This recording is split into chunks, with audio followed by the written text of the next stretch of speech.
1932, nous sommes à New York. La Grande Dépression a tout balayé. Dans ce chaos, un homme a une idée radicale pour sauver l'économie américaine. Il s'appelle Bernard Landon et il publiera un pamphlet intitulé « L'obsolescence planifiée ». Son objectif ? Rendre volontairement les objets moins résistants pour nous obliger à en acheter davantage. C'est simple, c'est malin, c'est radical.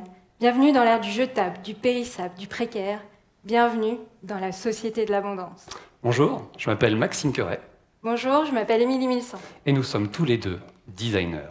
Autrement dit, nous faisons des objets. Quand on annonce qu'on est designer, on obtient 2 réactions. La première, très enthousiaste. Trop cool! Vous dessinez des chaises hyper stylées? La deuxième, beaucoup moins sympa.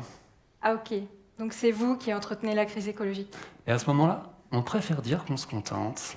Juste de rendre les objets coupables d'exister. Être designer, c'est un peu aujourd'hui comme être un dealer. Et vous êtes des consommateurs compulsifs, des camés de la matière, de véritables toxicomanes des objets. Vous avez besoin de votre dose, toujours plus forte, toujours plus fréquente. Les zones commerciales, chez nous, on appelle ça des points de deal. Barbès à côté, c'est Disneyland. La bonne nouvelle, si le design a joué un rôle dans la composition du poison, il doit en devenir l'antidote. Pour mieux comprendre, le mot design vient du latin designare. Désigner, marquer, donner du sens. Être designer, c'est construire des cadres de vie, c'est inventer notre manière d'exister. En clair, c'est dessiner notre façon d'habiter le monde. Et là, c'est plus sérieux. Nous regardons les objets qui nous entourent. Nous nous demandons ce qu'ils disent, ce qu'ils sont et ce qu'ils font de nous. Notre rôle, c'est d'analyser, de comprendre notre relation avec eux. Et cette relation, elle est contaminée par une mécanique perverse, toxique, maligne, qu'on appelle l'obsolescence. Comme pour toute bonne drogue, l'obsolescence existe sous plusieurs formes, toutes aussi addictives les unes que les autres. Premier chute, l'obsolescence technique. Celle-ci, c'est la nouvelle technologie. Le Blu-ray qui a remplacé le DVD, qui a remplacé la VHS. Mais c'est aussi le défaut d'incompatibilité. Vous savez, quand votre téléphone fonctionne parfaitement, mais qu'après une mise à jour, il se met subitement à ramer. Deuxième shoot, l'obsolescence symbolique. Celle-ci, elle est plus subtile. Théorisée par le designer Steven Brooks dans les années 50, c'est la mode, la tendance, le has-been. L'objet fonctionne toujours, mais socialement, il est devenu embarrassant, démodé. Alors pour ne pas perdre la face, vous le remplacez. Pas parce qu'il est cassé, parce qu'il est dépassé. Et voilà, vous êtes accro. Et troisième shoot, la star incontestée, la rockstar, l'héroïne des fabricants. L'obsolescence programmée. La plus célèbre, mais la plus scandaleuse aussi. Là, on programme carrément la mort de l'objet. Et le pire, on mélange tout. Happy hour, cocktail complet. Votre téléphone ralenti, il n'est plus à la mode et il tombe en panne au bout de 2 ans. Et ça, on n'accepte pas la panne. Chance de survie, 0. Alors, on jette, on rachète et on recommence. Acheter, Jeter, racheter, jeter, racheter encore. jeter encore. Vous savez quoi, c'est devenu normal. C'est rentré dans les mœurs. Et comme tout le monde le sait, qui dit drogue dit effet secondaire. Et ces obsolescences entraînent 2 effets secondaires graves. Le premier, inévitable, l'impact écologique. Depuis la révolution industrielle et notre belle société de consommation de masse, nous sommes devenus les champions de toute catégorie du jetable. Notre modèle actuel, très sophistiqué, extraction, production, consommation, poubelle. C'est fluide, c'est élégant et totalement suicidaire. Saviez-vous que chaque année, nous jetons 1550 millions de tonnes de déchets électroniques, des frigos, des télés, des robots. Imaginez des camions de 40 tonnes remplis, mis bout à bout, faisant le tour de la Terre. C'est du gaspillage à une échelle quasi poétique. Parce que jeter un objet, ce n'est pas simplement jeter l'objet. C'est jeter toutes les ressources, toutes les matières, toutes les énergies qu'il a fallu pour l'avoir. Et ça s'appelle l'énergie grise. Prenons ce simple crayon. Il paraît anodin. Mais derrière, il y a un arbre, du soleil, des années de croissance. Temps, matière, énergie. Une abatteuse pour l'abattre. Temps, matière, énergie. Transporter le bois jusqu'à l'usine, camion. Temps, matière, énergie. La mine en graphite, extraction minière, machine, transport. Temps, matière, énergie. Peinture, assemblage, emballage, distribution. Temps, matière, énergie. Bref, vous voyez le schéma ? On parle d'un objet qui coûte 20 centimes, mais qui a le bilan carbone d'un week-end à Deauville. Maintenant, imaginez ce que ça donne pour votre voiture. Le deuxième effet secondaire, il est invisible, il nous impacte nous. Il est psychologique, social, existentiel. À surconsommer, nous nous perdons, nous devenons fous, on est sous emprise. Ne dit-on pas pulsion d'achat ? Acheteur compulsif ? Acheteur impulsif ? Qui n'a jamais dit dans sa vie « j'ai craqué » ? Nous sommes passés du « je pense donc je suis » au « Je consomme, donc je suis. Mais au fond, on ne peut pas s'en vouloir. Comment reprocher à quelqu'un de répondre à l'excès à coup de réduction flash, de soldes, de 2+1 offert, de livraison gratuite? On nous a même payé pour jeter. Vous vous souvenez? La prime à la casse. L'offre est partout, un shoot légal. Et comme pour toute bonne drogue, pour retrouver le même effet, il faut consommer toujours plus. Allez, on va faire un petit test rapide. Comptez combien vous avez d'objets rien que dans votre cuisine. On va vous aider, on a fait un petit programme, on a vu que ça marchait bien. Alors, ça fait beaucoup.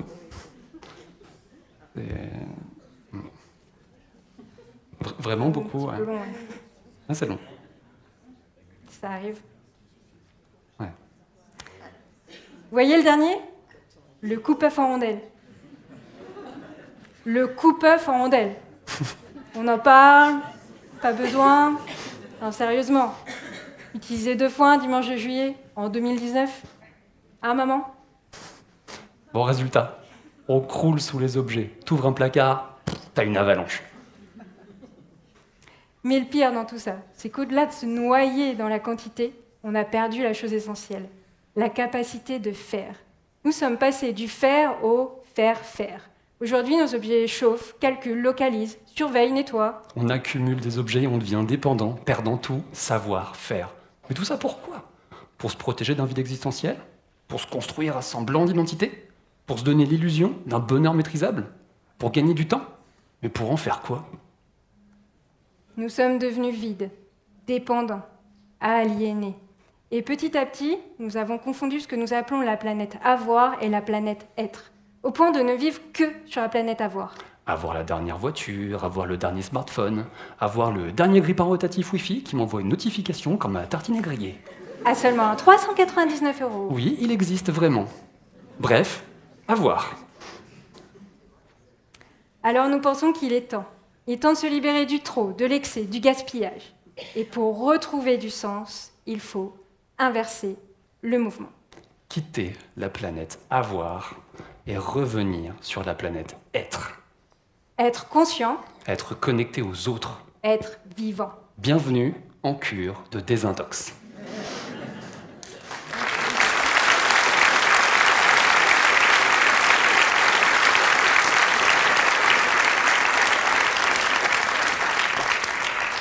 Ça fait beaucoup de monde qui a besoin d'une cure, quand même. Finalement, être designer, pour nous, c'est être addictologue-chercheur. Notre rôle, c'est de retrouver l'essence même de ce que doit être un objet. À l'origine, un objet n'est pas quelque chose qu'on a, mais quelque chose qui fait qu'on est. Autrement dit, pour se guérir, nous devons nous objectiver, c'est-à-dire nous découvrir à travers ce que nous faisons. Parce que c'est une expression primitive de l'être humain. Bien avant l'écriture, bien avant même le langage, il y avait l'objet. Des outils simples mais porteurs d'une puissance immense, celle de prolonger notre corps pour agir sur le monde, pour survivre, pour transmettre. Les designers Victor Papanek et Enzo Mari le disaient, les hommes sont tous designers. Et il suffit de regarder un enfant ramasser une branche. Ramasser cette branche, c'est déjà l'action de faire naître le bâton. C'est la main qui active la chose inerte pour la rendre vivante. Branche devient bâton. Bâton devient selon l'usage une canne pour marcher, un manche pour pousser, pour mettre à l'écart, une lance pour chasser, un crayon pour écrire un talk. Et ce même crayon peut devenir un marque-page, un cale-porte, un attache-chignon. Et mon neveu de 3 ans l'utilise comme baguette magique. Bref, à l'origine, les objets nous font faire et être. Revenons à cet essentiel des gestes et des connaissances. Alors attention, on ne veut pas revenir à l'âge de pierre. On veut bifurquer, pour retrouver du sens, pour se souvenir pourquoi on fait ce qu'on fait et surtout comment on le fait. Alors, on s'est posé la question, comment remédier aux obsolescences via notre pratique du design? Comment concevoir des objets qui nous font être? Notre réponse? L'obsolescence annulée. Alors oui, ça ne veut rien dire, mais quoi de mieux qu'un oxymore pour fixer le concept? Nous avons pensé cette obsolescence annulée en 5 principes, 5 directions, 5 lois de conception. Déspécialiser, Dépétrifier, augmenter, décomplexifier. relier. C'est pas une recette, c'est une boussole pour nous tous, designers, ingénieurs, fabricants, politiques, consommateurs. On s'explique. Premièrement, déspécialiser.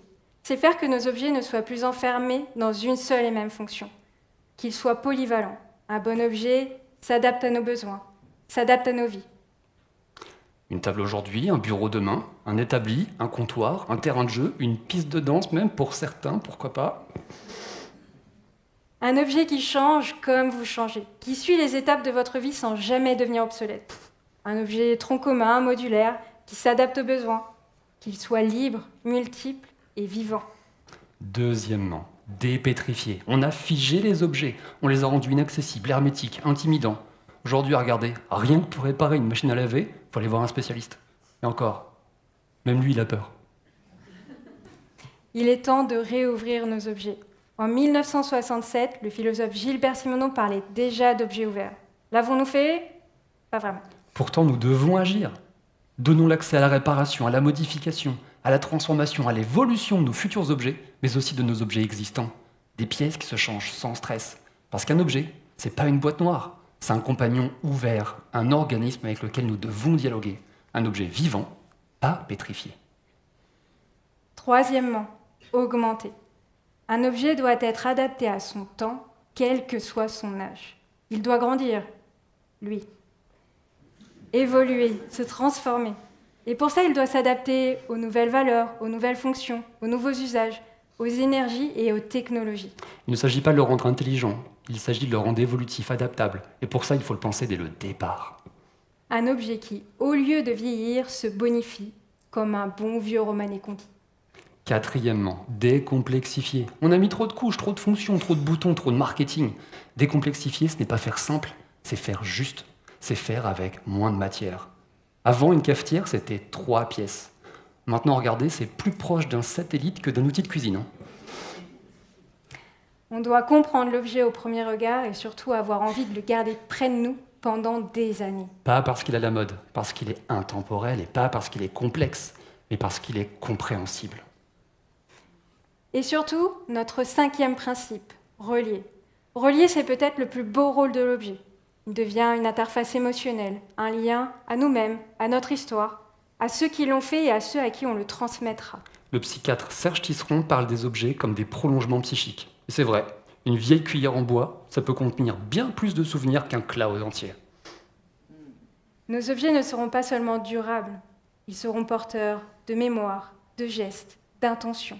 Ils doivent apprendre, s'imprégner et raconter. Ils deviennent des ponts entre les générations, entre les gestes, entre les mondes. Au final, l'objet relié, ce n'est pas celui qui nous fait gagner du temps, mais c'est celui qui nous donne l'envie d'en prendre. Regardez la cocotte sur la table. C'est autour d'elle qu'on se retrouve, qu'on vit des moments de vie, gravés dans nos mémoires. Ces 5 principes ne sont pas une méthode miracle. Ce sont les bases d'une nouvelle hygiène de vie pour nos objets, mais aussi pour nous. Déspécialiser, dépétrifier, augmenter, décomplexifier, relier. C'est notre ordonnance, notre engagement, notre manifeste. Il y a un objet sur lequel nous travaillons depuis plusieurs années. C'est l'objet le plus gros que nous possédons, celui que nous consommons le plus, celui dont nous sommes le plus dépendants. La voiture. Et avec nos 5 principes, ça donne une voiture repensée selon les besoins, qui s'adapte à son temps, aux énergies, au mode de vie, aux matières. Une voiture claire, nette, précise, nitide. Objectif, voiture éternelle. L'obsolescence annulée, c'est finalement repenser les objets pour qu'ils ne soient plus des doses à usage unique. Et pour ça, il faut sortir du système, changer notre manière de produire et de consommer. Alors voilà, vous avez la prescription pour être clean. 0 effet secondaire, compatible avec tous les âges et remboursé à 100% par le bon sens. Mais attention, on vous prévient, il y aura des rechutes. Moi, c'est les stylos, Émilie, c'est les petites cuillères. Alors, la prochaine fois que vous souhaiterez quelque chose, pensez à nous et posez-vous cette simple question. Est-ce une envie nécessaire Ou un vide bien emballé.